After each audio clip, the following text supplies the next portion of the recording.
Free agency, it's been absolute chaos. The salary cap is one of the most deadly forms of player control, franchise control, sports control in all of sports.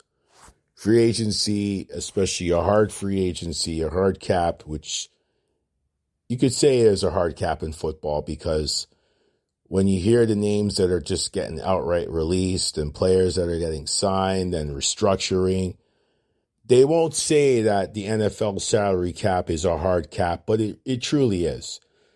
Although every year the cap goes up, it's still a hard cap because most teams, if they had the opportunity, they would keep their players. For example, Brad Berry from Minnesota, first round pick in 2019, just got released. They couldn't find a suitable trade partner. They had to let him go. That is just what the cap does. And I always use the term cap casually. And it's been crazy. So I'm just going to go through some of the cap situations, free agent signings, releases, some of the things that I felt were intriguing during this whole frenzy. It's not over. There's still guys that have not been signed. Stephon Diggs has not been signed, folks. That's just one of many players that are still available on the free agent market. Aaron Rodgers is still looking for a home, as most of you have read or know by now. Minnesota has basically said, "Nah, we're good. We'll work with JJ McCarthy." Anyways, so the first thing I'm gonna talk about is Sam Darnold. Now, most of you know he signed that big 3-year deal with the Seattle Seahawks. But this is what's interesting. This contract is not fully guaranteed. The first year reported is $37.5 million. It's for fully guaranteed. That's it, no matter what. Now, if he gets through that season, 2026 is 27.5 with a 17.5 million of which is guaranteed after the Super Bowl. So if they release him before the Super Bowl and he's on the team in 2026, he only gets 27.5. But if Super Bowl 60 happens, he gets 17.5 on top of that, which will put him up to, if you do the math right, which will put him up to what? 44 million? 45 million? 45 million for the season? Yeah, 45 million. Do the math correct. It'll be $45 million. And then 2027, if he's still on the team, he'll get 35.5 million, which will be non-guaranteed. The deal also, let me just check it out here. Hold on. Yeah, here it is. The deal also includes a $2 billion per year for individual performance, $2.5 million per year for postseason performance if they get to the playoffs, and a $500,000 per year for team performance. So there's a lot of incentives in this contract for Sam Darnold. So now people would say, why would he bet on himself? He should. He just came from a system in Minnesota. He came from a coach like Kevin O'Connell, who's a master motivator. And I'm sure that, Sam's going to have to start again. I'm sure Sam is going to do a decent job. I'm not rooting for him to fail. But it's going to be tough because he's basically playing with an offensive line that has been very questionable. Cooper Kupp, who can't stay healthy, who just also signed with Seattle. They have two good running backs in Charbonnet, and I forget the other gentleman's name. But it's not going to happen for me. I look at Seattle as a 9-8 team, 10-7 team. Sam Darnold is not going to have the same weapons as he had in Minnesota. So he's really going to have to make himself look like the guy that's going to save this team. And I'm not saying I don't believe in him, but I just don't see it happening, especially when you don't have an offensive line. When you don't have an offensive line in the National Football League, I don't care who you are, your chances are very slim to none. So that's my take on that. And that's what's going on with the Sam Darnold contract. Also, if most of you've heard, Kirk Cousins has been retained by Atlanta for now, so they got to pay him his bonus. I don't know what the story on that is, but it's going to be very intriguing. But let's put it this way, he will be the backup. I don't know if he wants to be a backup, but we'll see how that goes. Baltimore went out and signed Cooper Rush, 2 years, $12 million. And they also got DeAndre Hopkins for 1 year, $6 million. I like those moves. I like DeAndre Hopkins for them. You know, like I don't know what's going on with Dallas letting Cooper Rush go, a guy who knows the playbook and understands what's going on. But of course, now Dallas found a new puppet to coach that team, so I guess Cooper Rush is like, whatever. You know what I mean? So, but DeAndre and Cooper are Baltimore Ravens. Buffalo Bills, Josh Allen gets his 6 years, $33 million. 330. Sorry, not 33 million, 330 million. Russo signed a 4-year, $80 million extension. Shakir got 4 years, 60. Johnson got 2 years, 5. DeMar Hamlin got a 1 year, $2 million contract. They could release him tomorrow morning. And then, of course, the Josh Palmer signing, where they signed him for 3 years, $36 million. You know, he's a good deep threat. He's not an all-pro threat. The Bills still don't have a number one. They got a bunch of number 2s and 3s, but they were able to get to the AFC Championship game with their 2 and 3s. And they have some tight ends. I'm just waiting for Dalton Kincaid to do something. Like, it's kind of time. Like, I think the potential is there. You know, I feel like it's time for him to, to do something. So, just like the tight end there in Atlanta, I forget his name. I'm going to get his name in a second. But I find like there's a lot of these guys who need to, it's time to show up. Like, it's time. You know what I mean? Like, Dalton Kincaid was supposed to be like a guy. I mean, and it's just right now. It's just not. It has not panned out. I'm not saying it hasn't panned out, but it just hasn't been the thing for him. And it's just kind of like, come on, guys. Kyle Pitts, you're supposed to be the all-world tight end. What's going on, brother? I'm rooting for you, man. It's time for you to show up. Also, the Bills signed Joey Bosa for a year, 12.6. He never stays healthy, so that's a whatever contract. J.C. Horn signing with Carolina, re-signing with Carolina. I like that. I think he's a good player. I really do. I think he's going to be a good player. And, of course, my guy, Bryce Young, I think he's going to have a good year. Finally, they kept Andy Dalton, who's going to be, grooming the young kids. So that's going to be a good thing.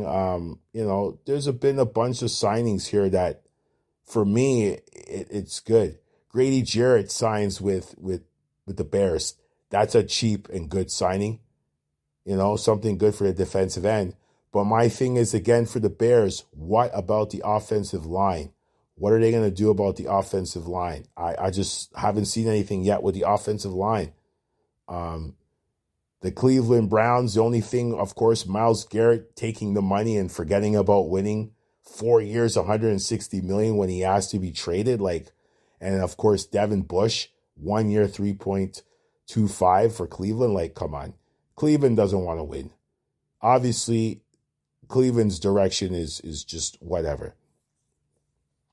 Dallas, are you going to sign Michael Parsons? What's going to happen with that? You're going to have to pay him big now since everybody else is getting their money. So there's a bunch of other signings here. I can go up and down the list, but I'm not going to do that. Christian Kirk is now a Texan. That's a good trade because we all know, what's going on with the Texans, with Stephon Diggs being a free agent and, just other things going on with the Texans right now in that receiver position. And, I just feel like, the Jaguars, who are doing absolutely nothing to be better. I just don't see it. I just don't like what they're about.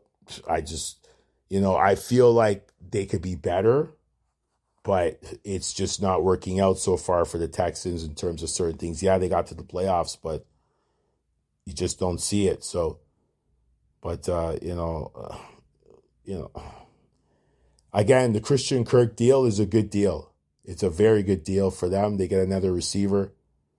They could do something with that. Tank Dell is going to be probably gone for the year. So, and Tank Dell, potentially right up there. He's just a man, that guy could play. Like, let's be honest, Tank Dell could play. So, but at the end of the day, that was a good deal for Houston. And, you just got to keep looking at it from, CJ Stroud. He's going to do something. And my thing is now signing Kirk. Are they really going to bring back Diggs? If they haven't signed Diggs now, what makes you think they're going to sign Stephon Diggs? So it's going to be intriguing to see what Houston does with that. But I'm just going through, there's a lot of things. Of course, Daniel Jones signing a 1-year, $14 million deal. I don't know how that's possible. And then, of course, Cameron Bynum signing 4 years, $60 million. He took the money. And then Charvarius Ward signing 3 years, $60 million. I mean, their defense looks good, but of course, their offense, once again, Anthony Richardson is going to be fine. He's got a backup who's incompetent and an owner who's incompetent in Indianapolis. And then on top of that, we have no idea what direction the offense is going. There's a lot of defensive signings, but nothing on the offensive side. On the offensive side. KC, what are they going to do with that offensive line? That's the question for them. And I haven't seen anything yet with them on the offensive line. The Raiders, I talked about Geno Smith in the previous show. I talked about Max Crosby in the previous show. Stafford staying. He restructured his contract. Smart move. Devontae signing with them, 2 years, 46. I did talk about that. Miami's done absolutely nothing, and I expect them to do nothing. Buffalo's going to win the AFC East. Minnesota, a couple of small signings here and there, which I thought were smart. Keeping Harrison Smith, trading for Jordan Mason, which I like. Aaron Jones staying there, cheap. Byron Murphy, re-signing for 3 years, 66. You can't keep him and Cameron Bynum. You got to keep one of the two. So they made their choice, and they got what they wanted. So Jonathan Allen, I like that move again for Coach Flores on the defensive side. Jeff Okudah, I like that too if he could stay healthy. Good signings. New England, same thing. You got a couple of pieces there. We'll see, what goes on. New Orleans, absolutely nothing to talk about. The Giants, absolutely nothing to talk about. The Jets, absolutely nothing to talk about. Philly, man. Giving Saquon that 2-year extension. I like that.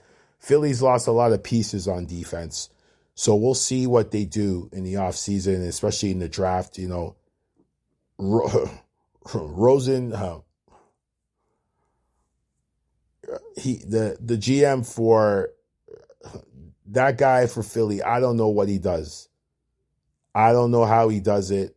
I don't know what he does, but he seems to always find Howie Roseman is going to find a way to rebuild that defense, although he's lost a lot of pieces to free agency. I will go back to the Jets for a sec. I still like Justin Fields. I'm cheering for Justin Fields. Hopefully he gets something out of this run. We know everybody keeps talking about, defensive coaches don't do nothing. All these marks that have their podcasts and their show on Fox and ESPN. I'm rooting for Justin Fields. I think he can get something done. Aaron Glenn is a coach that could keep him on his toes. 49ers, they've done absolutely nothing but trade away some pieces. Seattle, we saw what they did already. I already spoke about them in the beginning. I'm going to finish off our Washington Commanders. They've done a lot of retaining Bobby Wagner and Zach Ertz and KJ Osborne and Noah Brown and they've done a lot of that, picking up Kinlaw on top of that, Will Harris, Michael Gallup, Washington, Laramie Tunsil deal, then of course the Deebo Samuels deal. Cliff Kingsbury's got some more parts to play with on offense, and of course, Dan Quinn, the defensive coach and head coach, has got some pieces to play with. But I'm gonna close off this free agent frenzy with this particular topic. This particular topic and team. The topic is defense, and the team is Cincinnati. So Cincinnati, within, I don't know, it was Sunday night, within a light strike year of a shock to me, because Cincinnati's been known to be a cheap franchise,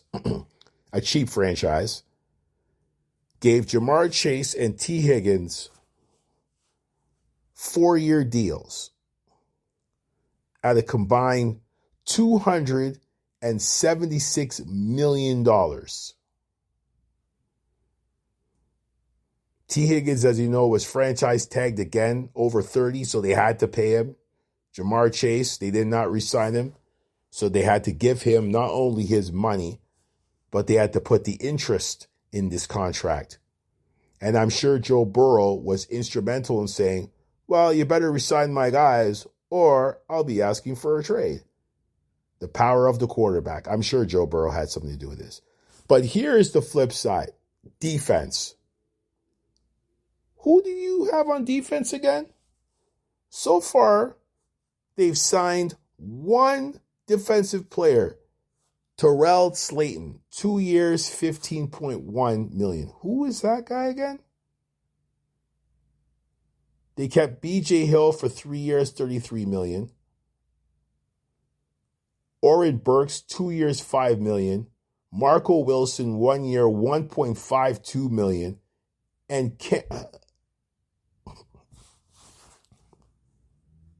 And Cameron Sample, 1 year. Joseph Osai, 1 year, $7 million. So the Bengals went out and made this big splash, retaining their two big threats. Beautiful. So what are you going to be doing with your defense? You have nothing on defense. In a division where you got to play Baltimore twice, Pittsburgh twice, and Cleveland twice. And as bad as Cleveland is, I keep reiterating this over and over again, folks. Division games are a different stratosphere. You have no defense and you're going against these three teams. You got 6 games against these teams.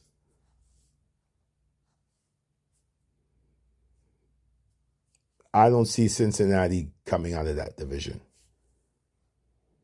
Either finishing second or maybe third.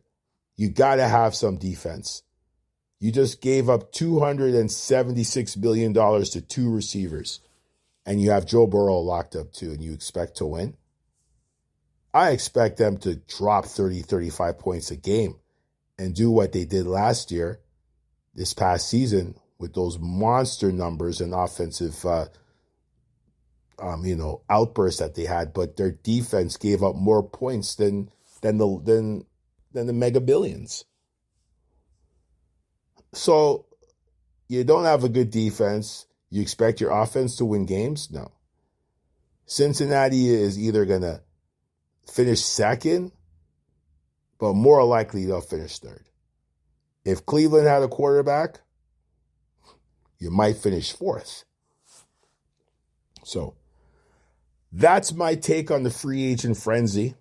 Before I lock off on this show, I just want to comment on something in the entertainment world. This is not just about entertainment. This is just in general. The last couple of days, there's been rants from 2 supposed celebrities. And why I say supposed, because they're human beings like me and you. The listeners, we are all humans.